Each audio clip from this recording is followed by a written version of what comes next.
Bonjour et bienvenue en tête-à-tête sur France 24. Notre invité cette semaine est Adama Bictogo, c'est le président de l'Assemblée nationale de Côte d'Ivoire, le maire de la commune de Yopougon et un poids lourd du RHDP au pouvoir. Monsieur Bictogo, bienvenue. Merci. Bonjour. Alors, on va évidemment parler de l'élection présidentielle du 25 octobre. Le président Alassane Ouattara a été désigné candidat à cette présidentielle par votre parti lors du congrès le 21 juin. Mais il n'a pas encore confirmé si oui ou non il allait être candidat. Il a déclaré « Je vous ai entendu, je prendrai dans les prochains jours une décision après mûre réflexion ». On est plus qu'à quelques jours, on est à 2 semaines. Que se passe-t-il? Est-ce que vous pensez que le président ne va pas y aller? Merci. Je voudrais d'abord saluer la grande mobilisation des militants qui s'est exprimée non seulement pendant les pré-congrès et pendant le congrès le 21 juin. Et le RHDP a fait la démonstration de ce que le RHDP est le premier parti de Côte d'Ivoire. Ce congrès avait 2 points essentiels. Le premier point, c'était donc de désigner le candidat, le président Alassane Ouattara comme président du parti, parce que c'était le renouvellement des instances, ce qu'il a accepté, donc il a été élu président du parti à l'unanimité.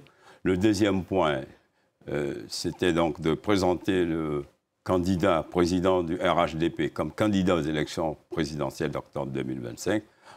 Effectivement, sur ce point, le président de la République, son Excellence Alassane Ouattara, a demandé que nous lui accordions quelques jours. On est à plus que quelques jours. Et il faut noter aussi que dans son discours, il a dit « Je suis le président de tous les Ivoiriens ». Je veux donc vous faire noter que la date limite des dépôts des candidatures, c'est le 26 août. Donc je crois que quelques jours, on peut même aller jusqu'au 20 août pour qu'il s'exprime. Donc je ne pense pas que le temps soit un problème aujourd'hui en ce qui concerne donc l'annonce de sa candidature. Vous êtes sûr, vous, qu'il va être candidat? Mais il n'y a pas de doute. Si, il y en a. Hein. Non, il n'y a pas de doute. L'ensemble des militants, aussi bien pendant le pré-congrès et le congrès, comme une seule voix, a réclamé sa candidature. Et cette candidature, elle repose sur des faits. De 2010 à 2025, le président Alassane Ouattara a transformé de façon structurelle l'économie de la Côte d'Ivoire. Le président a transformé la Côte d'Ivoire. Donc les fondamentaux au plan économique sont tels qu'aujourd'hui, nous, RHDP, avons pensé que nous devons nous installer dans la continuité, la stabilité, pour une paix durable et un développement. Vous savez, sans développement, il n'y a pas de paix, mais sans paix, il n'y a pas de développement. Pourquoi ce point d'interrogation? Est-ce que vous vous posez la question, est-ce qu'il ne va pas y aller? Est-ce qu'il y a en effet la possibilité qu'il n'y aille pas? Et que se passe-t-il dans ce cas-là? Parce que lors de scrutin précédent, il avait préparé sa succession. Oui. Là, il n'y a personne. Oui. Mais il n'y a pas de doute. En ce qui me concerne, si vous voulez mon avis personnel, oui, il va y aller. D'accord. Je peux vous assurer que M. Alassane Ouattara sera donc candidat, bel et bien candidat, en octobre 2025. Donc, si jamais vous vous trompez, qu'est-ce qui se passe? Ça affaiblit le parti, ça veut dire que les ambitions vont se déclarer. On parle peut-être du vice-président, du Premier ministre, de Patrick Hachi, peut-être vous? Vous savez, nous avons un parti organisé. Le président... Mais pas pour ça. Voilà. Ah, si. Le président a été élu président du parti. Il y a un parti, et vous venez de citer des personnalités. Ce sont des personnalités, effectivement, qui comptent. Et le président l'a toujours dit, il dispose en son sein des cadres, des hauts cadres. Au moment venu, vous savez, nous avons un président qui se projette toujours. Je reste convaincu que le président, en lui-même, dispose en son sein, par lui-même, les différents scénarios. Donc moi, je n'ai pas d'inquiétude quant à toute possibilité qui pourrait s'offrir donc au RHDP. Mais je peux vous garantir et vous assurer que le président sera bel et bien candidat en octobre 2025. Si jamais votre diagnostic est faux, est-ce que vous pourriez imaginer une candidature ou vous l'excluez totalement? Si jamais le président venait à ne pas être candidat, j'appartiens au RHDP et depuis près de 32 ans, j'ai toujours été un homme de mission. Le président m'a toujours confié des missions et je les ai toujours accomplies.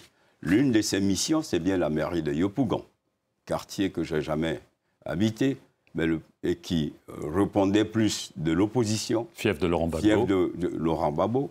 Mais le président m'a envoyé en mission et j'ai gagné. Il m'a envoyé en mission à l'Assemblée nationale. J'ai été élu à 99%. Donc, à chaque fois que de besoin, je réponds à ces appels. Si le président considère que pour telle ou telle mission, je suis l'homme de la mission, parce que la compétence ne vaut que par l'enjeu et le contexte. Si le contexte et l'enjeu fondent que le choix du président doit être ma personne, je répondrai à son appel. Donc je suis un homme de mission aux côtés du président Alassane Ouattara. Le contexte électoral est tendu. Les principaux candidats, Tidjane Thiam, Laurent Gbagbo, Charles Blé Goudet, ne peuvent pas être candidats. Cela crée beaucoup de frustration chez eux, d'inquiétude dans le monde, parce qu'on se dit cette élection ne va pas être inclusive et pourrait à nouveau créer des tensions, voire de la violence. L'histoire de la Côte d'Ivoire, à ce niveau-là, est évidemment préoccupante. Est-ce que ce sera une mauvaise élection en raison de l'exclusion des principaux candidats? La qualité de l'élection, elle est fondée sur le taux de participation, d'une part, la transparence de l'élection pour l'annonce de résultats fiables. Donc, il faut dissocier la qualité de l'élection et de ceux qui doivent y participer. Vous avez cité ceux qui ne participent pas. Permettez qu'en tant que président de l'Assemblée nationale, je sois respectueux de la séparation des pouvoirs. Tous ceux que vous avez cités, pour certains,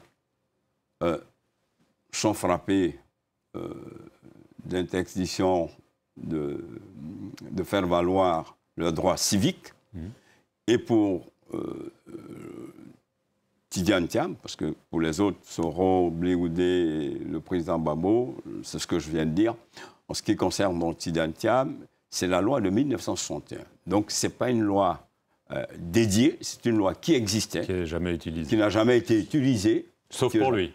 Ben, qui n'a jamais été utilisée. Il se trouve, c'est un peu comme certaines maladies. Vous savez, parfois, il y a des gens qui ont des maladies et qui représentent peut-être 1% dans la population mondiale. Mais vous comprenez bien la perception que ça... On a l'impression qu'on élimine La perception est une chose, la loi est une autre. Ça ne vous inquiète pas, la perception? Non, absolument. On ne peut pas être un homme politique sans tenir compte de la perception. Mais ce que je veux dire, le président Alassane Ouattara, ni le gouvernement, ni le pouvoir en place, n'est à la base de l'impossibilité du président du PDC, Tidjane Thiam, à s'inscrire sur la liste électorale. Lui dit le contraire. Non, il s'est trouvé qu'il a été frappé par la loi de 1961. Loi qui a été prise du temps du président Houphouët-Boigny, dont il est le petit-fils. Donc je considère que accuser le gouvernement et le président Alassane Ouattara d'exclusion de certains candidats, je dis non, il y a le respect de la loi. Maintenant pour terminer, je voudrais dire que le président peut apprécier. Si le contexte politique impose qu'il y ait, parce qu'il y a une forte tension, pour l'heure, ce n'est pas le cas. Moi, je ne vois pas de tension en Côte d'Ivoire. Je ne vois pas de grandes préoccupations. Ce que je veux dire, c'est que si, naturellement, le pays se retrouvait dans une situation de tension très forte, en tant que président de la République, il a bâti pendant ces 15 ans la transformation de la Côte d'Ivoire autour d'éléments fondateurs tels que la paix, la stabilité, la cohésion sociale. Donc, il n'y a pas meilleure personnalité plus que le président pour donc maintenir cette stabilité et la paix. Donc, voilà. Dernière question, vous étiez ici en France. L'Assemblée nationale française a voté à l'unanimité un texte de loi prévoyant la restitution du tambour-parleur qui avait été saisi en 1916 durant la période coloniale. Est-ce que c'est juste un geste ou est-ce que vous pensez que ça va ouvrir peut-être des perspectives pour des restitutions pour la Côte d'Ivoire et pour l'Afrique? Oui, je voudrais d'abord dire qu'à l'occasion de l'Assemblée parlementaire francophone, cette visite officielle a permis donc effectivement de bénéficier, d'obtenir donc ce document juridique relevant donc d'une loi adoptée par l'Assemblée nationale, montrant ainsi que l'excellence des relations entre nos deux pays et entre nos deux chefs d'État a permis donc le retour de ce tambour-parleur, qui est une symbolique, qui montre qu'en fait, il y a certes les institutions, mais il y a le respect de nos cultures. Ce tambour est l'expression donc d'une des cultures de la Côte d'Ivoire. Donc nous souhaitons effectivement que ce retour de tambour parlant soit donc le début d'une restitution organisée de l'ensemble de tous nos biens qui se trouvent ici, culturels, en France. Mais je voudrais une fois de plus saluer cette relation que nous entretenons avec la France. Nonobstant les mutations qui se font dans nos pays, il est bon qu'en plus donc de l'excellence de cette relation, que nous puissions revisiter certains supports qui fondent nos relations. Et cela va avec donc l'évolution des choses. Nous sommes dans un nouvel ordre géopolitique, dans un nouvel ordre politique mondial. Donc il est plus que bon que nous renforcions le multilatéralisme, que nous renforcions donc le bilatéralisme. Et comme vous le savez, la Côte d'Ivoire et la France entretiennent des relations historiques et culturelles très soutenues. Et nous pensons que pour la France et pour la Côte d'Ivoire, pour les générations à venir, il est bon, souvent, à chaque fois, chaque dizaine d'années, de revisiter certaines conventions pour que, justement, nous puissions épouser le nouvel esprit qui habite donc l'ensemble de générations des deux peuples. Adama Bictogo, merci beaucoup d'être venu sur le plateau de France 24. Et merci à vous d'avoir suivi cette émission sur nos antennes.